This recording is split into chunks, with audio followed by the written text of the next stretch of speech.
Wanawake na wasichana 720 kutoka maeneo mbalimbali nchini wamenufaika na mpango wa uwezeshaji kupitia ujuzi ESP kwa kujifunza programu za muda mfupi za kijinsia, upishi na tehama zitakazowawezesha kujikwamua kiuchumi.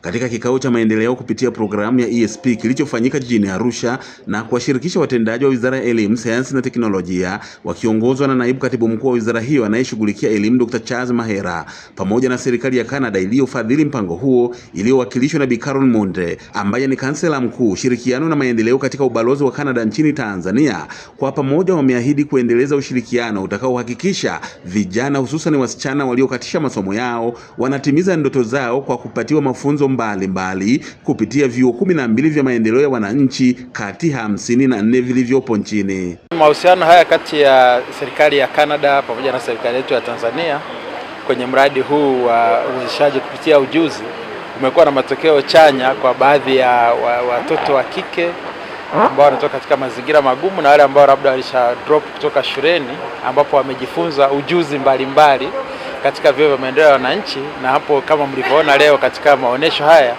namna ya kutengeneza wamepata ujuzi wa kutengeneza vitu mbalimbali ambavyo vitaongezea nguvu zao kiuchumi. Mradi huu lengo lake ni kuongeza ushiriki wa wanawake hasa watoto wa kike kwenye masuala ya kiuchumi, kuwajengea uwezo kwa kuweza kuzalisha baadhi ya vitu kwenye vyuo vyao huko ambapo walikuwa wamefundishwa, ili waweze kuviuza, waweze kupata pia masuala ya kiuchumi. Kwa hiyo waweze kujiajiri na kuweza kuajirika. Kwa hiyo ni mradi ambao ni mzuri kwa kweli na upo kwenye vyuo vyetu vya maendeleo ya wananchi, vyuo 12, tunavyo vyuo 54. Sasa haya tunayojifunza huku kwenye vyuo hivi 12 baadaye tutayasambaza kwenda kwenye vyuo vyetu vingine 54.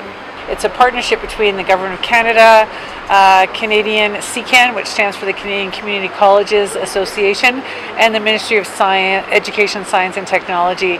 It's really thrilling to be here. It's a partnership that's really giving young women and men opportunities to get skills trained, to then be able to transition to paid employment in their communities across Tanzania.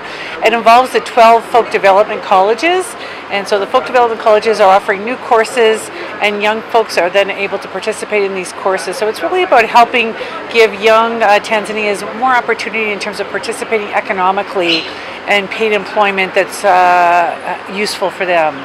So I'm thrilled to be here. It's going to be an exciting 3 days. This is just the launch event this morning, and then there'll be 2 days of workshops where various partners, both the folk development colleges working with Canadian college representatives and community-based organizations, are working together to identify what's working in the partnerships, what other new courses they can develop, and then planning for the next year of the project ahead.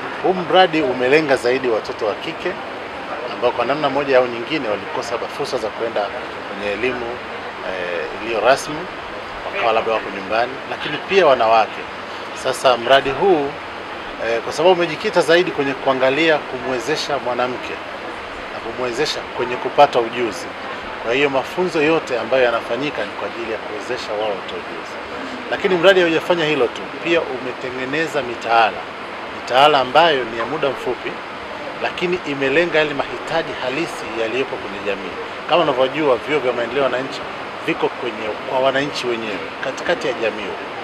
Kwa hiyo wanaangalia namna gani wataweza kutengeneza mitaala ambayo wao wanahitaji. Sasa vyuo vya maendeleo ya wananchi, wenye viti wa bodi zinazosimamia hivi vyuo ni wakurugenzi wa maendeleo wa wilaya, ikijumuisha pia na wakuu wa idara wengine, mfano mkuu wa idara ya kilimo, mkuu wa idara ya uvuvi, mkuu wa idara ya maji, mkuu wa idara ya ujenzi. Yote hiyo ni kwa sababu wanataka wale ambao wapo wao kwenye soko, wao wapo kwenye jamii, wawaambie vyuo vikafundishe nini ili waweze kuweza kupata ujuzi. Mradi huu utaisha mwaka 2028 na tunategemea kupitia uzoefu tutakaokuwa tumepata pamoja na CBOs zilizoko katika maeneo yetu, basi tutaweza kuendeleza yale yote mazuri ya mradi baada ya mradi kuphase out. Ana Chaura kutoka Njombe na Happy Matofali kutoka Katavi ni miongoni mwa wanufaika wa programu hiyo. Ninasema asante.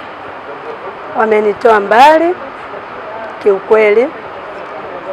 Mimi ni mama mwenye watoto 3, lakini hadi hapa nilipofika kwa yale ambayo mimi nimejifunza na husika na mambo ya ushonaji. Kwa hiyo kila kitu nashona suruali za kiume, za kike na magauni pia na mashati na vingine vingi.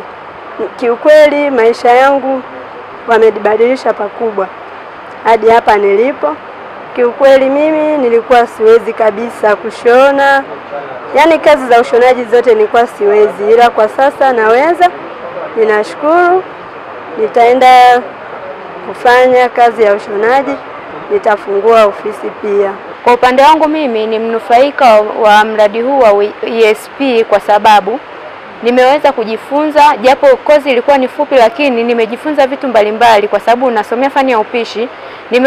Nimejua kupika mapishi ya aina mbalimbali ambayo nilikuwa sijui, lakini pia tulienda mafunzo kwa vitendo ambapo walitupeleka kwenye mahoteli tukajifunza namna ya kukutana na watu tofauti tofauti, na tulijifunza pia namna ya kuhudumia wateja.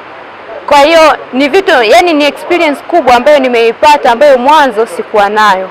Lakini pia ESP ilienda mbali zaidi, ikaangazia juu ya ESP daycare, kwamba inawezekana kuna mama wadogo ambao wanaweza kushindwa kusoma kwa sababu wana watoto wadogo. Wakaanzisha daycare pale chuoni kwetu ambayo ilisaidia watoto, unapokuwa darasani na watoto wanakuwa darasani, kwa unasoma kwa amani, hauwazi usumbufu wa aina yoyote. Mimi ni mama wa watoto wawili, kwa hiyo mimi nasoma chuoni na watoto wangu pia wanasoma daycare. Kwa hiyo inanipa amani na inafanya nasoma kwa ujasiri na kwa nguvu zote. Malengo yangu mimi nikimaliza hapa nijiajiri mwenyewe, kwa sababu ESP imetujenga zaidi na imetujengea uwezo na confidence kubwa ya kuweza kusimamia biashara yako mwenyewe.